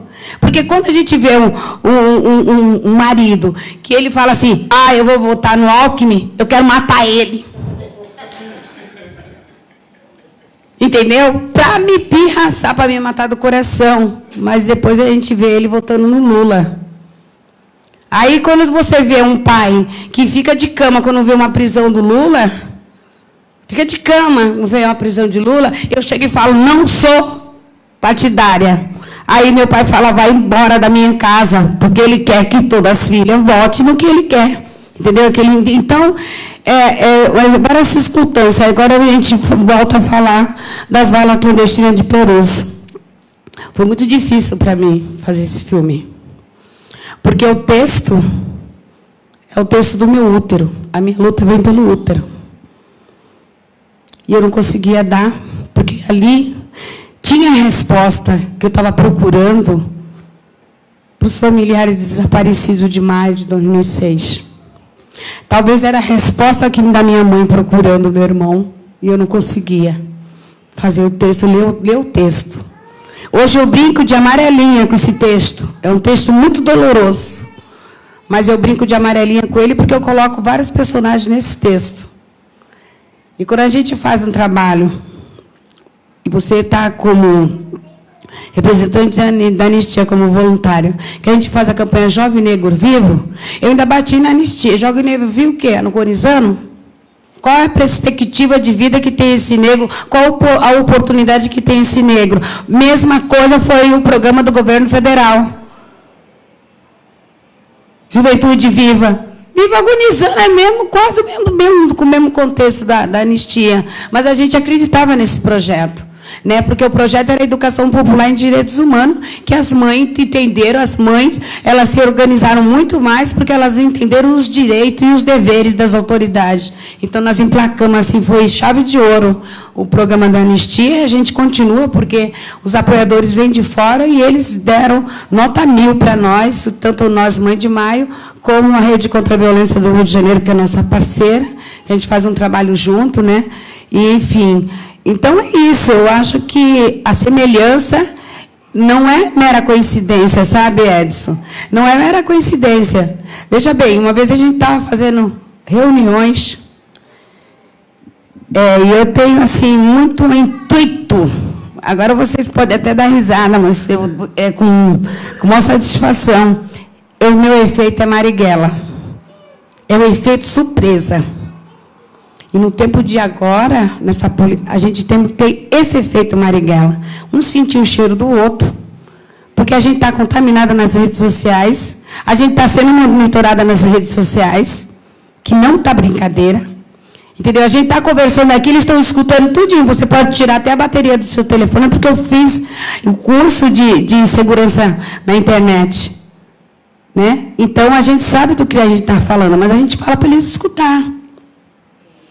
A gente fizemos uma reunião no NECLA, do Cordão da Mentira, que é um bloco de artistas que a gente só faz escracho. E aquilo ali veio a primeira vez que saiu o bloco, foi a ditadura militar. Nós viemos, eu pulava para cima criança, sabe?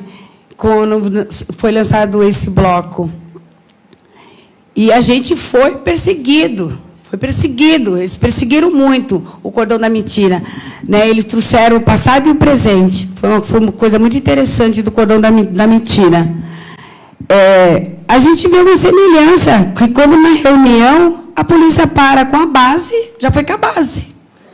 Foi perguntar se a gente ia fazer uma reunião para falar mal da polícia. E o tema era a desmilitarização da polícia, que não tem como. Então, é a rede social monitorando.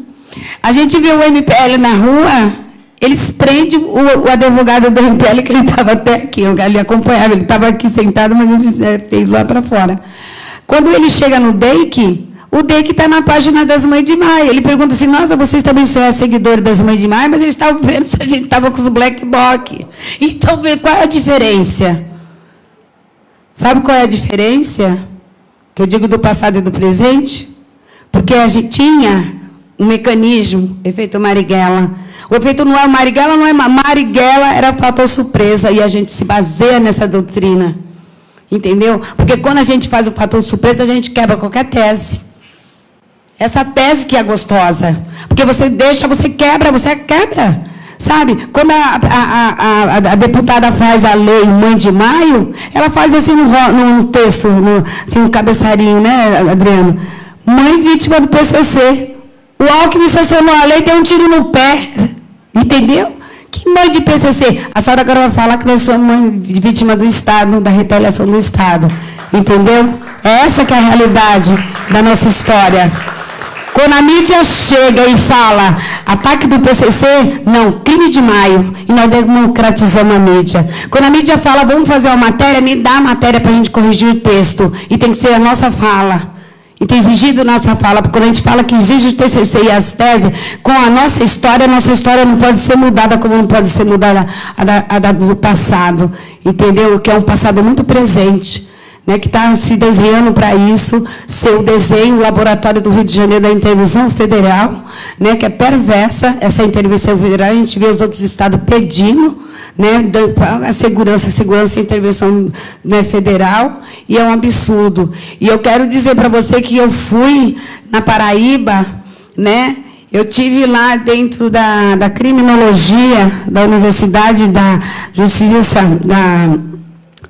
eu não gosto desse tema, dessa justiça que faz, né, com que o menino peça desculpa para quem ele fez. Eu não aceito isso, gente. Jamais eu não aceito, mas eu participei do debate, trouxeram a galerinha da ação social, que é aquela absurda, o sistema educativo, e eles estavam lá sentadinhos, né? E eu passando mal com 2 juízes, uma juíza do Paraná, a doutora Cláudia, e um de Pernambuco, que eu sou pernambucana, né? O Estado de São Paulo ele deu um crepe muito grande, porque eu não sou paulista, eu sou pernambucana, e eu gosto de brincar com a faca, e por isso que eu passo a faca no pescoço do Estado. E, infelizmente, a gente viu que aquele Estado é um Estado que ele mata muito quilombola. Né? Vocês têm a realidade disso. Então, você vê quem é que está na mira. Entendeu? Quem é que está na mira? A sua pesquisa ela tem que se aprofundar mesmo. Porque os indígenas, eles foram dizimados. Os indígenas, o número de indígenas que foi vítima da ditadura é um absurdo. A gente tem a culpa de conhecer os indígenas, alguns indígenas que foi. A gente tem feito um trabalho muito grande lá em São Vicente, entendeu? No Itanhaém, a gente ocupa as estradas porque a gente não ficou só no genocídio. A bandeira das Mães de Maio é uma bandeira parideira de vários segmentos, né? Onde chama a gente vai. Por isso que a gente é multiplicadora. Então, eu acho que, Sandro, o caminho é unidade e união para poder a gente parir um novo Brasil. Deixa as mães ir como linha de frente, entendeu? As mulheres do lado, as mulheres que não são mães, né? E os homens atrás, porque se os homens virem na frente, a gente vai tomar tiro, porrada e bomba e que a gente vai sofrer também, né? Que a gente já teve essa experiência. Então, eu acho assim, vamos se unir. É união. Não tem outro caminho, entendeu? Porque, eu digo para você, uma esquerda com discurso, entendeu? Vamos desenhar uma outra esquerda, uma esquerda com discurso. Igual esse discurso que tem que fazer, que a gente está sabendo dos candidatos, que tem que fazer mais presídio. É uma esquerda que tem uma mente presa e a gente tem que soltar ela. Tá bom? Obrigada.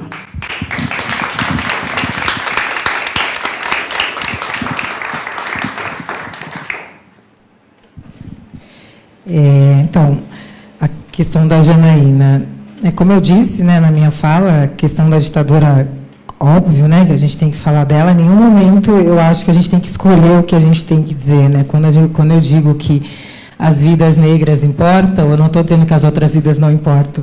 Muito pelo contrário, eu só estou dizendo que, de fato, a gente raramente tem espaço para trazer a visibilidade a essas questões, né?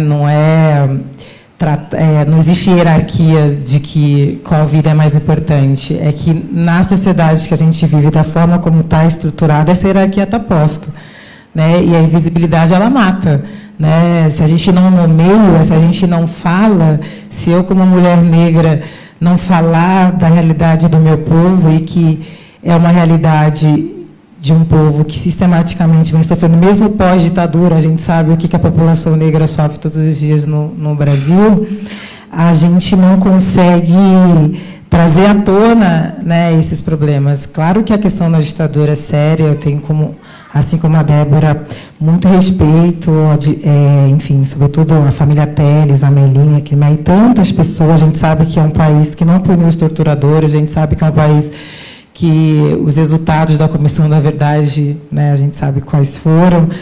Óbvio que isso é algo que precisa ser denunciado, sem dúvida nenhuma. O que a gente está dizendo é que, mesmo numa democracia, né, que a gente chama de democracia de baixa intensidade, essas violências em relação a determinados grupos ainda seguem, né, quando a gente fala que faz parte de um projeto.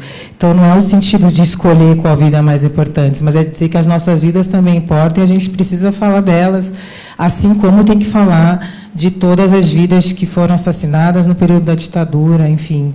É só uma questão de...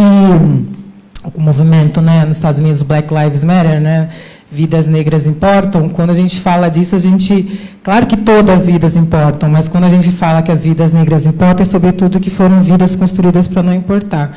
E seguem sendo vidas construídas para não importar, né? Então, quando a gente fala delas, a gente está falando de, enfim, não estamos desmerecendo as outras, porque toda essa questão faz parte do mesmo projeto político, mas ainda certos grupos ainda encontram muita dificuldade para poder dizer, olha, parem de nos matar, né? Vocês seguem nos matando, é nesse sentido.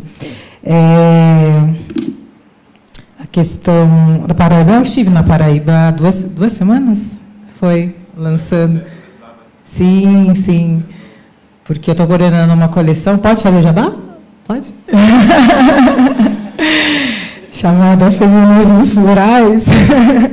E aí fui eu e a Juliana Borde lá lançar. A Juliana escreveu o que é encarceramento em massa. E eu escrevi o que é lugar de fala. E é uma coleção... porque eu acho que é importante fazer essa disputa assim. E aí já respondendo a sua pergunta, Sandra, porque as pessoas... Fazer diagnóstico ainda é importante, muita gente sequer sabe o que se passa consigo mesmo. Então, né, estava numa reunião, enfim, mês passado em Brasília, com umas pessoas lá ditas importantes, e aí o cara estrangeiro falou, mas vocês são muito inertes, vocês não fazem nada, vocês estão... um monte de coisa acontecendo e vocês não fazem nada. Eu falo, como é que não faz nada? Eu me recuso a essa narrativa de que a gente não faz. Tem muita coisa sendo feita. Muitas dessas coisas não ganham visibilidade, porque é mais fácil dar visibilidade para outras coisas. Você tem muita gente nas periferias, plural, porque periferias sempre no plural, fazendo coisas. Eu discordo dessa coisa de que tem que levar para a periferia. As pessoas da periferia estão organizadas e estão fazendo. Inclusive, a maioria das pessoas acadêmicas negras continuam na periferia. Né? A Juliana, que escreveu o que é encarceramento em massa, mora na periferia. A Joyce Bert, que escreveu o que é empoderamento, também na coleção, continua morando na periferia. São acadêmicas periféricas. Né? Então, porque senão parece que a gente, sei lá...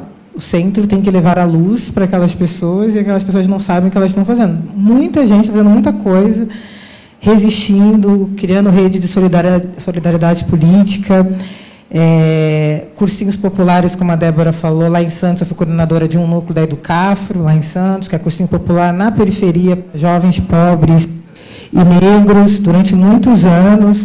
Eu acho que tem muita coisa sendo feita.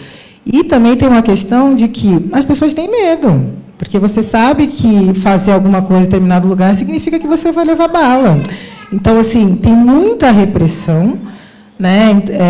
E que as pessoas, muitas vezes, elas querem fazer algo, mas têm medo. Né? Porque a gente sabe quem são os alvos. A gente não pode esquecer, tipo, a Marielle era uma parlamentar, tomou 4 tiros na cabeça. Né? Que é uma morte que ainda me dói de uma maneira que eu nem sei se um dia eu vou conseguir superar. Uma pessoa que eu conhecia, uma pessoa que... Enfim...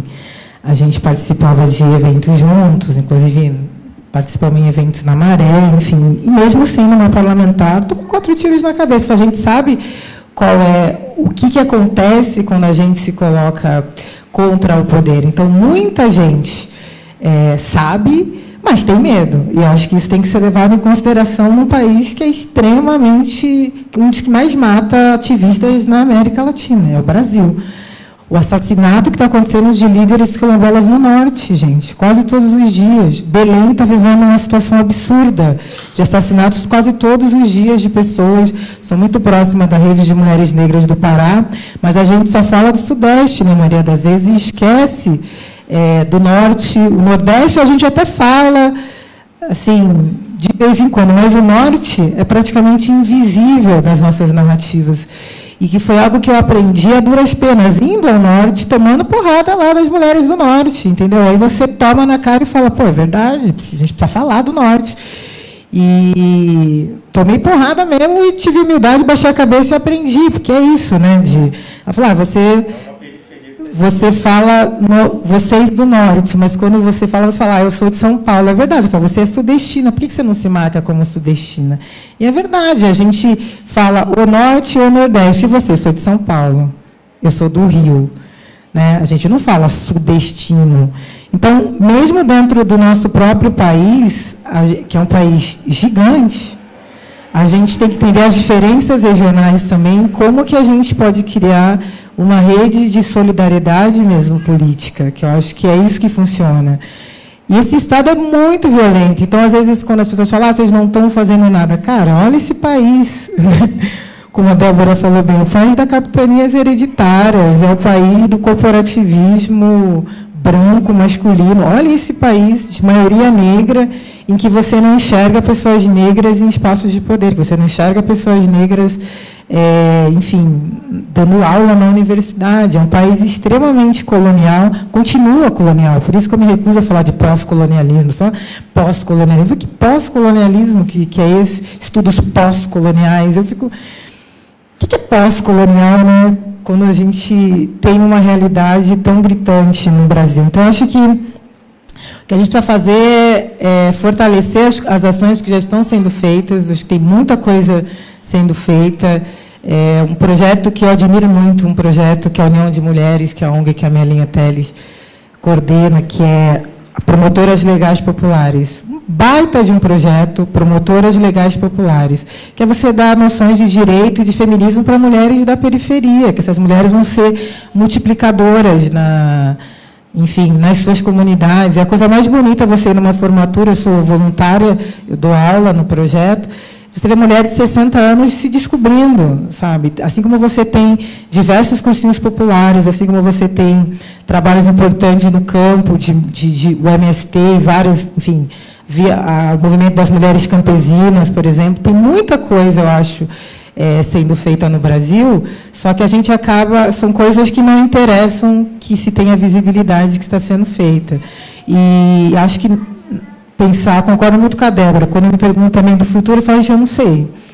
A única coisa que eu sei é que a gente vai continuar lutando pelo que a gente acredita, a única coisa que eu sei é que a gente vai continuar resistindo e criando ações, eu acho, em diversos espaços. Eu acho que a gente tem que parar também com isso enquanto militante, de criar a categoria militante ISO 9001, que eu brinco, né? Que tem que ser do jeito que eu quero ou só nos espaços que eu acho importante. Não, a gente tem que estar em todos os espaços, criando ações em todos os espaços, seja na academia, seja os movimentos de base, movimentos populares, enfim, várias formas de resistência em vários espaços diferentes, e a gente pensar como é que a gente interliga nossas lutas, como é que a gente pensa um projeto, de fato, em que a gente consiga fortalecer, né, e entendendo as nossas diferenças. É isso que eu acho importante. A gente precisa entender as nossas diferenças para não cair numa lógica colonizadora de homogeneização, de homogeneizar, de achar que todo mundo tem que fazer igual.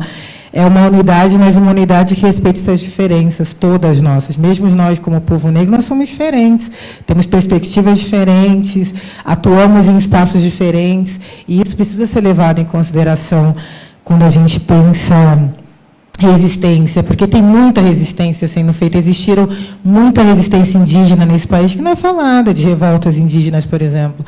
Muitas resistências negras e quilombolas que não é falada. Parece que negro foi escravo no Brasil e ponto, os indígenas não resistiram, ponto. Essa é a narrativa, como diz o Benjamin, do vencedor. A história é contada pelo ponto de vista dos vencedores. Então, é importante que a juventude conheça quem foi Zumbi dos Palmares, Dandara. Então, não é uma coisa que... Como é que a gente vai pensar em futuro num país que sequer reconhece o seu passado, de um país que sequer reconheceu que torturou pessoas na época da ditadura, de um país que sequer reconheceu que a escravidão foi um crime contra a humanidade, apesar de estar lá no documento da Conferência de Durban de 2001, que o Brasil reconhece, o Brasil é signatário de um monte de documentos internacionais e não cumpre. Eu acho que a gente precisa pensar a forma de como que nós, que já temos um pouco de consciência, a gente consegue criar espaços para que mais pessoas tenham consciência, porque muitas pessoas no Brasil sequer sabem do que está acontecendo, mesmo sendo vítima desse discurso. Acho que o nosso trabalho é pensar a transformação no sentido de como que a gente consegue fazer com que esse discurso, como você falou, saia da bolha, e eu acho importante a gente sair de bolhas, mas as pessoas precisam se conscientizar que são violentadas, se conscientizar do que passa, do que significa o Estado brasileiro. Por isso que é importante, sim, publicar um livro como o Edson publica, fazer debates aqui, e aí você vai ser multiplicador em outros espaços, outras pessoas que estão aqui devem fazer parte de outros projetos e vão multiplicar em outros espaços, e o trabalho, de fato, é de formiguinha, né? Como diz a Angela Davis, a gente nunca vê. Às vezes, a nossa geração não vai ver a mudança, mas talvez uma outra geração consiga usufruir de alguma mudança que foi plantada nessa geração. Assim como eu fiz parte de uma geração que teve acessos a algumas oportunidades, porque outras gerações lutaram para que eu tivesse e sequer imaginou, sonhou viver aquilo, mas eu consegui viver, né? Porque eu sou filha de doméstica, neta, bisneta e talvez trineta de uma mulher que foi escravizada. O ciclo do trabalho doméstico rompeu na minha geração, e eu tenho 37 anos. Né? Então, eu estou vivendo hoje coisas que muitas gerações lutaram para que eu estivesse aqui hoje. Talvez a gente não veja, mas, como dizem as mães da Praça de Maio, a luta que se perde é a luta que se abandona. Eu acho que não tem uma outra saída. Né? Porque, às vezes, a gente não pode perder a perspectiva histórica, senão parece que a gente fica num... a gente fica deprimido, né? Porque tanta desgraça acontecendo, mas uma coisa que me ajuda muito a não cair é ouvir as mais velhas, entendeu? Eu tomo uns tapas, o que você está falando? Na minha época, eu nem tal coisa. Aí você engole e segue fazendo. Né? De ouvir as militantes mais velhas de falar, engole o choro, minha filha, porque na minha época eu nem conseguia fazer tal coisa. Então, você vai fazer para as outras gerações que estão aí. Não tem como a gente, enfim, vislumbrar um futuro. Eu acho que a gente tem que continuar lutando aqui no presente mesmo.